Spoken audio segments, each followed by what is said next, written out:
आज हम शुरू कर रहे हैं नया chapter principles of inheritance and variation, chapter number 5, class 12। तो इसका इंट्रोडक्टरी पार्ट पढ़ते हैं अब सबसे पहले। Have you ever wondered why an elephant always gives birth only to baby elephant and not some other animal, और why a mango seed forms only a mango plant and not any other plant.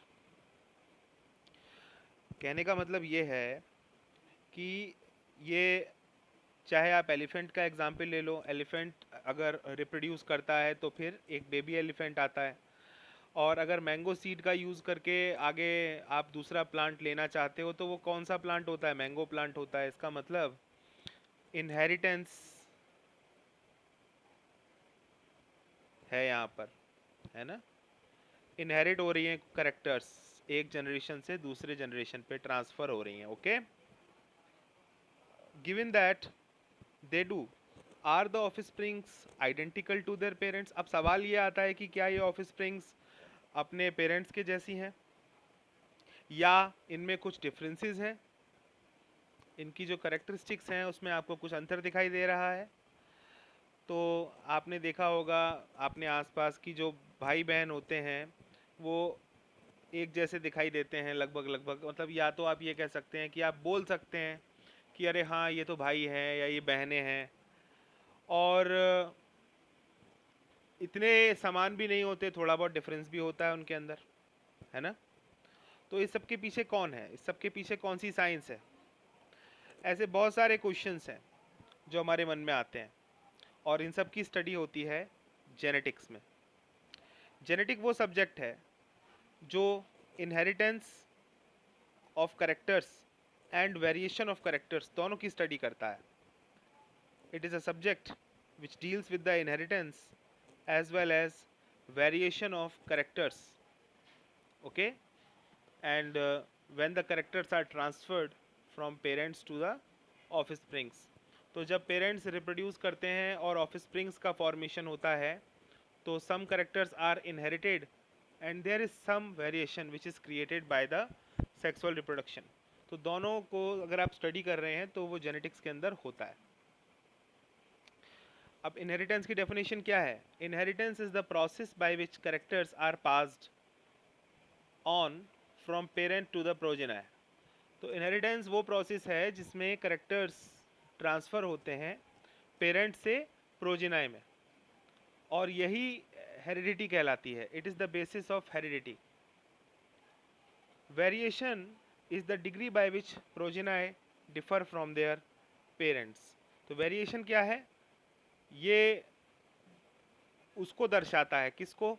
अंतर को, कि अपने parents से जो offspring है वो कितना अलग है ना। That is called as variation. तो बस आपको पहले, सबसे पहले ये वेरिएशन और ये इनहेरिटेंस ये ठीक से आपको समझ लेना है। हम बहुत वर्ष हो गए हैं जो हम इस नॉलेज का उपयोग करते चले आ रहे हैं। 8000 से 1000 बीसी पहले तक हम इस इंफॉर्मेशन का इस यूज़ करते चले आ रहे हैं, और हम जानते हैं कि जो वेरिएशन होता है वो सेक्सुअल रिप्रोडक्शन के साथ कहीं ना कहीं रिलेटेड है। तो ह्यूमन बीइंग्स ने इस चीज़ का इस्तेमाल किया, इस चीज़ को एक्सप्लॉइट किया, और जो भी वेरिएशंस हमारे नेचर के अंदर हैं ऑलरेडी, प्लांट्स में और एनिमल्स में, उनको इस्तेमाल किया इंसान ने, और क्या किया? सिलेक्टिव ब्रीडिंग करी। तो सिलेक्टिव ब्रीडिंग करने से हुआ क्या? सिलेक्टिव ब्रीडिंग करने से हमने डिज़ायरेबल करेक्टर्स के साथ नए ब्रीड्स को डेवलप किया। इसको आर्टिफिशियल ब्रीडिंग भी कहते हैं।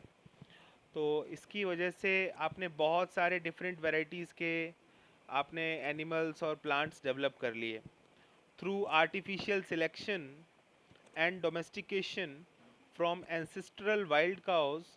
We have well known Indian breeds such as Sahiwal cows in Punjab। Sahiwal cow जो हैं पंजाब में, वो इसी आर्टिफिशियल सिलेक्शन का नतीजा है। We must however recognize that though our ancestors knew about the inheritance of characters and variation, they had very little idea about the scientific basis of the phenomena. अब इसका इस्तेमाल तो हम लोग कर रहे थे ब्रीडिंग करा के आर्टिफिशियली एनिमल्स की, लेकिन हमें इसका जो साइंटिफिक बैकग्राउंड है उसके बारे में इतनी नॉलेज नहीं थी। तो इस चैप्टर में हम आगे इस सब के बारे में ही पढ़ेंगे डिटेल में। तो मेंडल लॉज ऑफ इनहेरिटेंस पढ़ना है हमको, तो इसकी पहले इंट्रोडक्शन पढ़ लेते हैं, उसके बाद फिर हम आगे बढ़ेंगे।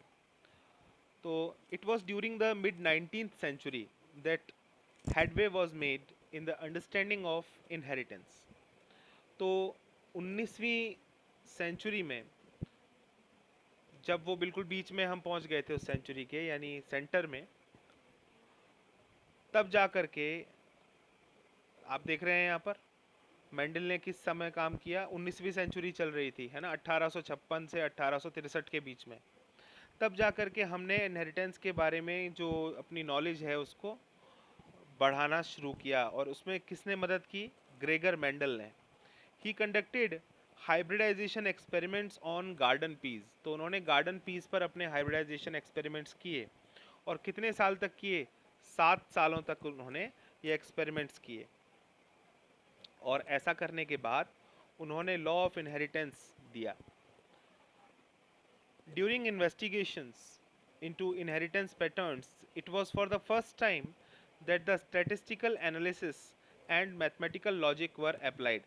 तो यहाँ पर आपको बहुत अच्छे से ध्यान रखना है कि पहली बार ऐसा हो रहा था कि कोई पर्सन या कोई साइंटिस्ट स्टडी कर रहा था और स्टैटिस्टिकल एनालिसिस और मैथमेटिकल लॉजिक का इस्तेमाल कर रहा था बायोलॉजी में, और यह मेंडल के सफल होने का एक बहुत बड़ा कारण था। Second reason for his success, देखो पहला रीज़न सक्सेस का हम यहाँ पर ले सकते हैं, दूसरा रीज़न हम यहाँ ले सकते हैं कि his experiments had a large sampling size which have greater credibility to the data that he collected. तो मतलब जितना ज़्यादा बड़ा सैम्पल साइज होगा उतना ही क्रेडिबल डाटा होगा आपका। ये बात आप हमेशा याद रखना। आप कभी भी एक्सपेरिमेंट करते हो तो जितने ज़्यादा आपके पास रिजल्ट्स आते हैं उसके बेसिस पर आप उतना ही अच्छा एक इंटरप्रिटेशन दे सकते हो। तो this is the second point of success कि मेंडल को सक्सेस मिली कि उनका सैम्पलिंग साइज कैसा था? ज़्यादा था।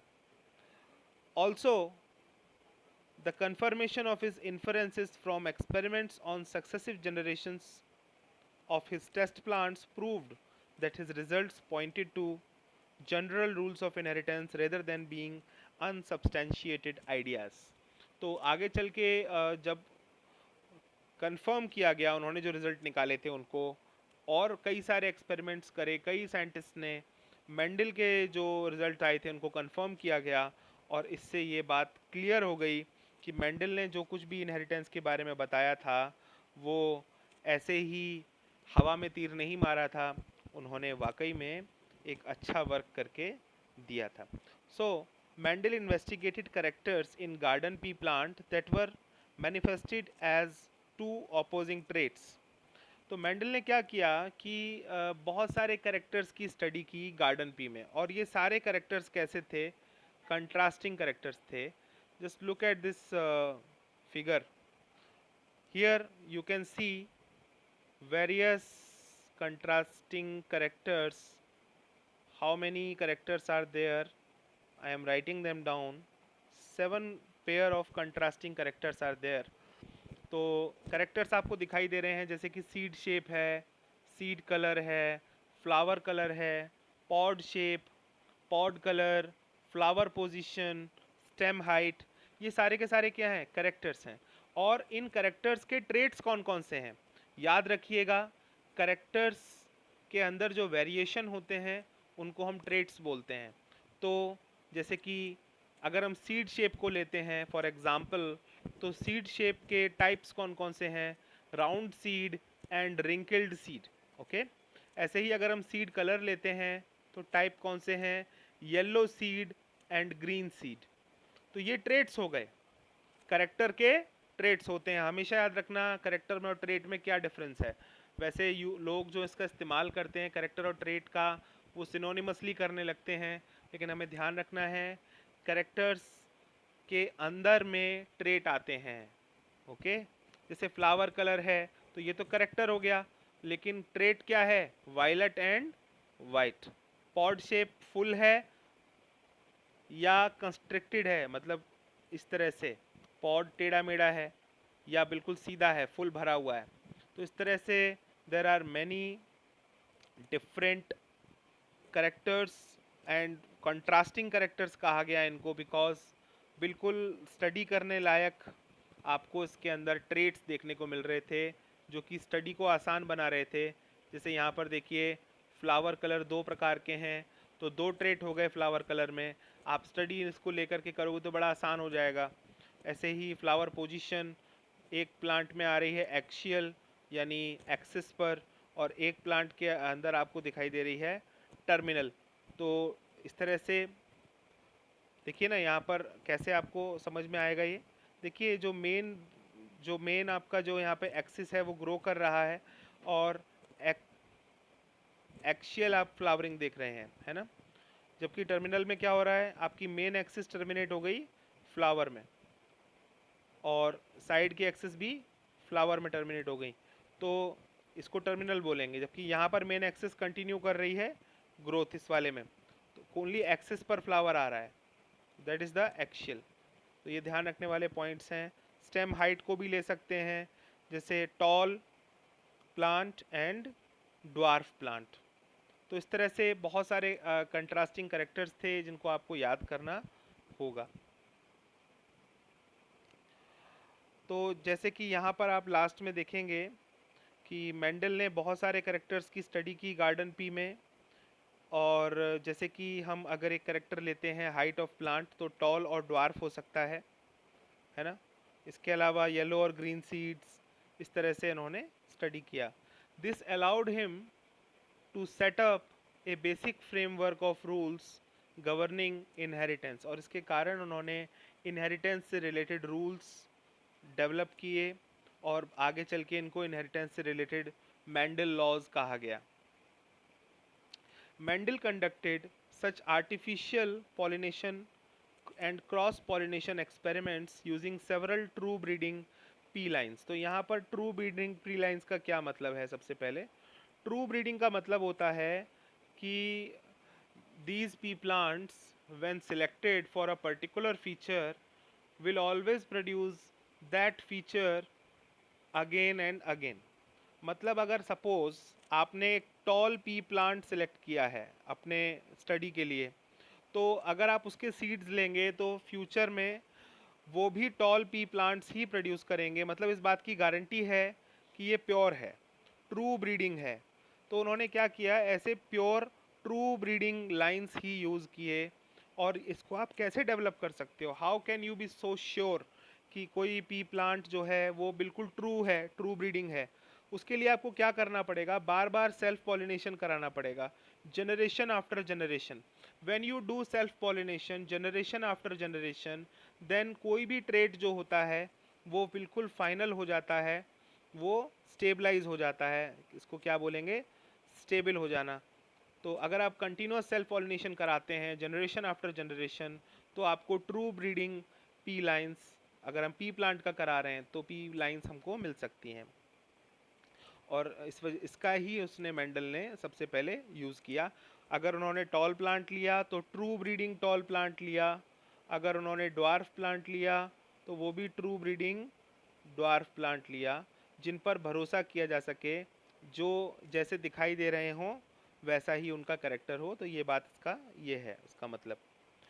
तो मेंडल ने क्या किया, he selected 14 true breeding pea plant varieties as pairs which were similar except for one character with contrasting traits. तो उन्होंने अलग अलग 14 पी प्लांट वेराइटीज़ पर वर्क किया और जिन पे कंट्रास्टिंग कैरेक्टर्स को अलग अलग रखा। Some of the contrasting traits selected were smooth और रिंकल्ड सीड्स। अब इसके बारे में आपको मैं अभी थोड़ी देर पहले डिस्कस कर चुका हूँ, फिगर 5.1 और टेबल 5.1। फिगर 5.1 हम पहले देख चुके हैं, टेबल 5.1 अब हम देखते हैं। तो contrasting traits studied by Mendel in P कौन कौन से थे? तो यहाँ पर आप देखें, इसमें आपको दिखाई दे रहा है, देखिए ये थे वो जैसे करेक्टर क्या है, सपोज स्टेम हाइट है तो टॉल और ड्वार्फ ट्रेट हो गए, है ना। ये हम डिस्कस कर चुके हैं, बस ये यहाँ पर आपको दोबारा से शो किया गया है। सीड कलर है सपोज तो येलो और ग्रीन सीड हो गया, पॉड कलर है तो ग्रीन और येलो पॉड हो गया। इस तरह से बहुत सारे कंट्रास्टिंग ट्रेट्स थे अलग अलग करेक्टर्स के, तो ही सिलेक्टेड सच करेक्टर्स। तो अब अगला पार्ट पढ़ते हैं, इनहेरिटेंस ऑफ वन जीन। तो मोनोहाइब्रिड क्रॉस, तो इसमें हम मोनोहाइब्रिड क्रॉस की स्टडी करेंगे। Mono hybrid cross, okay. तो एक जीन की इनहेरिटेंस यहाँ पर स्टडी हो रही है, इनहेरिटेंस ऑफ वन जीन।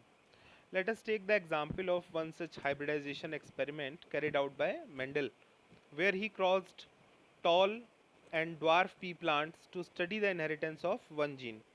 तो देखिए मेंडल एक करेक्टर की स्टडी कर रहे हैं इस समय एक्सपेरिमेंट में, तो वो एक करेक्टर कितने जीन से गवर्न हो रहा है, एक जीन से गवर्न हो रहा है।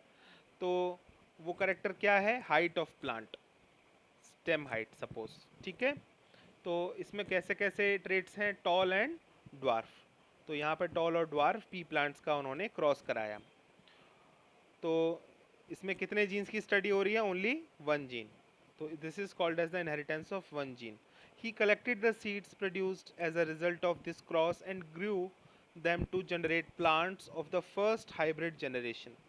तो अब क्या हुआ, उन्होंने इनका क्रॉस कराया और उसके बाद उन्होंने जो जनरेशन आई उसको क्या बोला, F1 या फिलियल वन प्रोजेनाय। तो F1 जनरेशन या फिलियल वन प्रोजेनाय उनको कहा गया। तो उन्होंने क्या देखा, उन्होंने देखा कि जो F1 जनरेशन है उसमें सारे प्लांट्स कैसे हैं, टॉल। तो एक पेरेंट टॉल था और एक पेरेंट कैसा था, ड्वार्फ, लेकिन F1 में प्लांट्स कैसे आए, टॉल आए। तो इससे जो है वो इस नतीजे पे पहुँचे।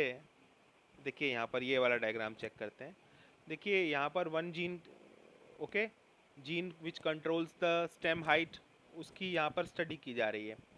When tall plant is crossed with the dwarf plant, then we see that the F1 generation is tall. F1 में सारे टॉल आते हैं। तो उसके बाद अगर आप इसकी सेल्फिंग करा दें, F1 जनरेशन के प्लांट्स की ही सेल्फिंग करा दें, तो टॉल क्रॉस टॉल आप करा रहे हैं, तो आगे चल के देखा गया F2 जनरेशन में यानी फिलियल 2 जनरेशन में कि 3:1 हमको मिला। तो इसका मतलब क्या है, 75% plants are tall and 25% plants are dwarf. तो ऐसा होने के पीछे रीज़न क्या है, ये रीज़न है, यहाँ पर आपको इसमें नज़र आ जाएगा। कैसे भाई, देखिए when tall plants were crossed with the dwarf plants, we see that the pure plants are taken. So यहाँ पर आप देखिए homozygous tall and homozygous dwarf. अब होमोजाइगस का मतलब क्या है, होमोजाइगस का मतलब है सेम काइंड ऑफ एलील्स। अब एलील क्या होता है, alternative form of a gene. तो सपोज हमारा जीन जो है हाइट के लिए वो टी है ना, और इसका अल्टरनेटिव फॉर्म क्या है, स्मॉल टी। ये पॉइंट आपके समझ में आ रहा है, दोबारा देख लेते हैं। हाइट के लिए सपोज जीन है हमारा टी, टॉल के लिए, तो अल्टरनेटिव फॉर्म क्या है इसका, ड्वार्फ के लिए स्मॉल टी। तो these two are the alleles of gene which is responsible for height. तो दीज टू आर एलील्स। अब एक जैसे एलील अगर हैं तो क्या कंडीशन हो जाएगी, होमोजाइगस कंडीशन। और अगर एलील्स एक जैसे नहीं है तो आप क्या बोलेंगे, हेटेरोजाइगस कंडीशन। तो आपको कैसी कंडीशन नज़र आ रही है यहाँ पर पेरेंट जनरेशन में, ये कौन सी जनरेशन है, पेरेंट जनरेशन, पेरेंट जनरेशन। तो यहाँ पर आपको कैसी कंडीशन दिखाई दे रही है, ये this is homozygous tall and this is homozygous dwarf. तो अब जब इनकी हम क्रॉसिंग कराएंगे तो उसका मतलब सेक्सुअल रिप्रोडक्शन होगा। तो सेक्सुअल रिप्रोडक्शन में हम देखेंगे कि जो गैमेट्स बन सकते हैं वो इस वाले प्लांट में कैसे बन सकते हैं। तो कैपिटल टी और कैपिटल टी अलग हो गए, क्यों हो गए अलग, बिकॉज जब गैमेट फॉर्मेशन होता है तब जो एलील्स है वो सेपरेट हो जाते हैं। तो यानी 50, आपको पता है कि जब गैमेट बनता है तो मियोसिस होता है।